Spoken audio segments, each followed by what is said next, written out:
मैं हूं संतोष गंगवार। बिहार में लगभग 6 महीने बाद विधानसभा चुनाव है, लेकिन उसकी आहट अभी से सुनाई देने लगी है।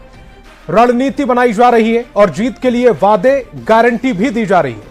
आज पटना में आरजेडी ने पिछड़ा अति पिछड़ा रैली की, जिसका नाम अति पिछड़ा जगाओ तेजस्वी सरकार बनाओ रखा गया और मंच से तेजस्वी यादव ने सीएम नीतीश और बीजेपी पर खूब हमले किए। तेजस्वी यादव ने बीजेपी पर सीएम नीतीश को हाईजैक करने का आरोप लगा दिया। साथ ही सरकार बनने पर विधवा पेंशन की राशि 400 से बढ़ाकर 1500 और 200 यूनिट बिजली फ्री देने का वादा भी किया, लेकिन नीतीश कुमार पर अति पिछड़ा वर्ग की अनदेखी का आरोप भी लगाया। ऐसा क्यों हुआ, यह भी समझाते हैं आपको। दरअसल बिहार में अति पिछड़ा वर्ग में 113 जातियां हैं, जिसकी आबादी 36% से भी ज्यादा है और अति पिछड़ा वर्ग नीतीश कुमार का परंपरागत वोट बैंक माना जाता है। लेकिन तेजस्वी यादव इस विधानसभा चुनाव में इसी वोट बैंक में सेंधमारी की कोशिश कर रहे हैं और रैली के जरिए पिछड़ा और अति पिछड़ा समुदाय को एकजुट करने की कवायद में। रैली के दौरान तेजस्वी यादव को सोने चांदी के हमारे साथ जेडीयू प्रवक्ता अरविंद निषाद और बीजेपी प्रवक्ता नीरज कुमार से जुड़ रहे हैं, तो वहीं विपक्ष से आरजेडी के राष्ट्रीय प्रवक्ता डॉक्टर दिनेश पाल और कांग्रेस प्रवक्ता डॉक्टर मधुबाला जी जुड़ रहे हैं। सभी मेहमानों का बहुत बहुत स्वागत। मेरा आवाज आ रही है दिनेश जी आप तक? जी आपकी आवाज आ रही है। दिनेश जी मेरी आवाज आप तक पहुंच रही है? जी आपकी आवाज आ रही है। दिनेश जी मेरा सवाल यह है कि अति पिछड़ा को लेकर आपने एक रैली की है, जिसका नाम भी आपने रखा अति पिछड़ा को जगाओ तेजस्वी को सीएम बनाओ। तो सबसे पहले यह बताइए कि अति पिछड़ा के लिए सबसे ज्यादा काम किसने किया? लालू प्रसाद यादव ने किया या फिर नीतीश कुमार ने किया? बिहार में अति पिछड़ा समाज के लिए अगर सबसे ज्यादा कोई काम किया है तो पहले नाम पर जननायक कर्पूरी ठाकुर आते हैं। उसके बाद अगर बिहार में किसी का नाम आता है तो वो आदरणीय लालू प्रसाद यादव जी हैं। अति पिछड़ा को सिर्फ भागीदारी नहीं, 2-4 योजना का नाम बता दीजिए, 2-4 काम को गिना दीजिए। दिनेश पाल 2-4 नाम को आप गिना दीजिए। अरविंद जी अपने टर्न पर बोलिएगा, आप बीच में मत बोलिए। आप अरविंद जी अपने टर्न पर बोलिएगा। ये गलत बातें मैं सुनने के लिए बैठा हूं क्या? 2-4 नाम गिना, 2-4 योजना का नाम बाद समय मिलेगा ना अरविंद जी आपको काउंटर क्वेश्चन करने का? पिछड़ा वर्ग के लिए कौन सा काम किया गया है? अरविंद जी आपको टाइम मिलेगा बाद में काउंटर क्वेश्चन करने के लिए। मैं काउंटर क्वेश्चन करने के लिए बैठा हूँ। गलत सुनने के लिए बैठा हूँ क्या? आप मेरी डिबेट खराब कर रहे हैं अरविंद जी। नहीं बैठा हूँ अरविंद जी, आप मेरी डिबेट खराब कर रहे हैं। इनसे उत्तर पूछिए। सुनेंगे नहीं, आप अपने बोलते रहेंगे। नहीं, इनसे उत्तर पूछिए ना। अरविंद जी की आवाज को कम कर दिया जाए। दिनेश जी अपनी बात को कंप्लीट कीजिएगा। देखिए अति पिछड़ा की आप जब बात करेंगे, तुलना करेंगे तो अब देखिए उस समय कि जिस समय अति पिछड़ा की कई जातियां हैं जो राजनीति में बिल्कुल शून्य थी, उन जातियों की एक साथ 6 एमएलसी बनाना और उसमें तांती जाति, उपाल जाति, उसमें कुम्हार जाति, जिन जातियों की कहीं दूर दूर तक राजनीतिक भागीदारी नहीं थी, लालू जी ने उनको भागीदारी दी और उनके अंदर राजनीतिक चेतना आई। आज तक अब जो पाल जाति की बात की, आजादी के बाद से और आज तक एक भी कोई विधान सभा या विधान परिषद में नहीं गया। अगर कोई गया एक तो वो रामकरण पाल जी गए थे, लालू जी ने भेजा। उस तरह तमाम लोगों को विधान परिषद में भेजते रहे और उनको विधानसभा में भागीदारी देते रहे। तो इसके साथ साथ जो सामाजिक संरचना थी, जहां उनको सर उठा के जी नहीं सकते, सम्मान नहीं था, वो लालू जी दिया। और अभी तेजस्वी जी का आप देखिए 17 महीना में जो आप देखे कि किस तरह से वो जो जाति जनगणना को लेकर जो सर्वे कराए नीतीश जी से दबाव देकर करवाते हैं। उसके बाद जो आरक्षण का दायरा बढ़ा, क्रेडिट जीवी 25% में राहुल गांधी क्रेडिट जीवी बिहार में नीतीश जी को बात कर रहे हैं। नीतीश जी सच में करना होता तो नवीन डालने के लिए दबाव डालते हैं। इंडिया का हिस्सा है, ये क्यों नहीं कर पा रहे हैं? बिल्कुल नहीं करना चाह रहे हैं, उनकी नीयत सही नहीं है। जब 2004 में जब राबड़ी जी की सरकार थी और जब एकल पद आरक्षण देने की बात आई थी अति पिछड़ा को, तो उसके खिलाफ कौन लोग गए थे कोर्ट में? वही नीतीश जी के लोग गए थे।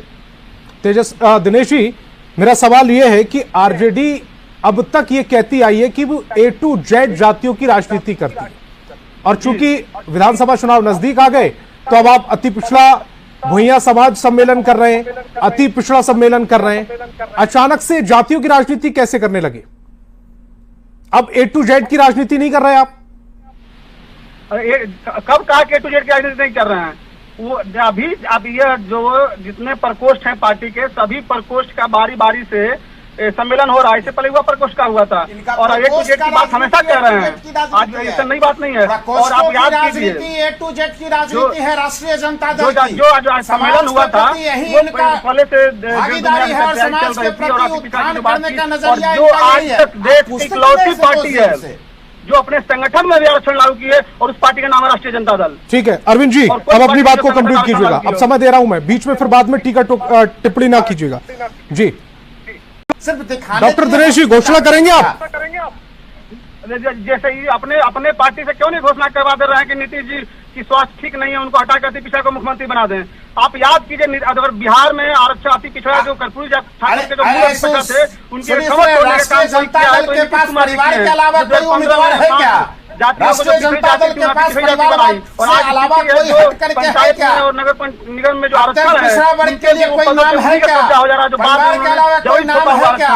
परिवार के अलावा लालू जी और आज तेजस्वी ने मंच पे कहा कि हम जाति जनगणना अगर होता है और आंकड़े आ जाते हैं उसके बाद हम विधानसभा और संसद के MP MLA दोनों में अति पिछड़ा के आरक्षण की मांग कर रहे हो। और उन्होंने यह भी कहा पिछली बार भी और अधिक सीट देंगे।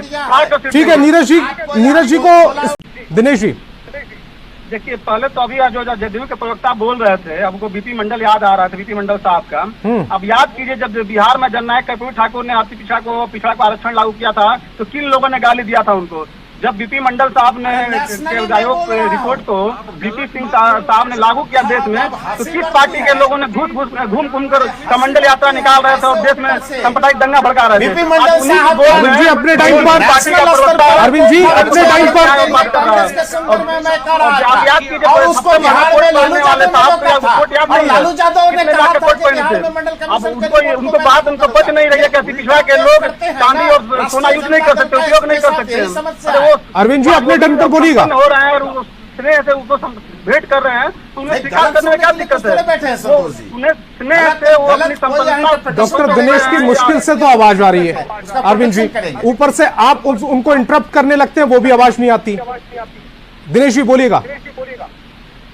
जी वही बोल रहे हैं कि अब उनको ये पसंद नहीं है, उनको चाहते हैं कि आज भी अति पिछड़ा समाज का लोग। नहीं, सवाल ये नहीं था, सवाल ये था कि अति पिछड़ा वर्ग का ये पूरा कार्यक्रम था जिसमें सोने चांदी के मुकुट पहनते हुए नजर आ रहे हैं। कितने मुकुट आप कहाँ देख लीजिए सोने चांदी के? तस्वीर इस समय टेलीविजन स्क्रीन पर भी चल रही है। अब एंकर झूठ बोल सकता है, तस्वीर कैसे झूठ बोलेगी? हम देखिए हम शुरू में इससे पहले क्या बोला आपको कि क्या ये लोग इनको बच नहीं रहा कि अति पिछड़ा समाज का लोग भी सोना चांदी उपयोग करे, पहने, वो देखे, वो भेंट करे किसी को। अति पिछड़ा समाज के लोग चाहते हैं आज भी वो खटिया चरपाई पे न बैठ पाए, वो आज भी सर उठा के न चल पाए, नया कपड़ा न पहन पाए, जूता पहन के घर न घूमे, आज भी वो चाहते सामंती दौड़ रहे। लालू जी ने 90 के बाद ही हटा दिया था। आज वो अगर उसको ठगता रहा, वो तो एनडीए की सरकार बिहार में आई तो उसका आरक्षण 12% से बढ़ा करके 18% किया गया। और भागीदारी से आते थे, किस वर्ग से आते थे? सरकार में नहीं हुआ। अरे पूछ लीजिए संतोष बाबू, पूछ लीजिए। 12 से 18 जब तक बड़ा था आरक्षण उस समय राबड़ी जी की सरकार थी, राबड़ी जी ने बढ़ाया।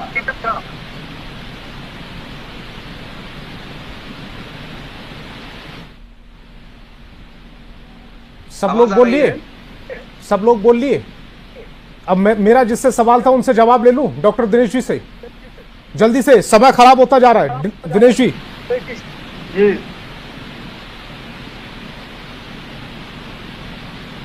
जी बोलिए। सवाल मेरा ये था कि मुकुट को लेकर अब जो सत्ता पक्ष है वो जो सोने चांदी के मुकुट पहनाए गए हैं उसको लेकर सत्ता पक्ष और आपत्ति जता रहा है।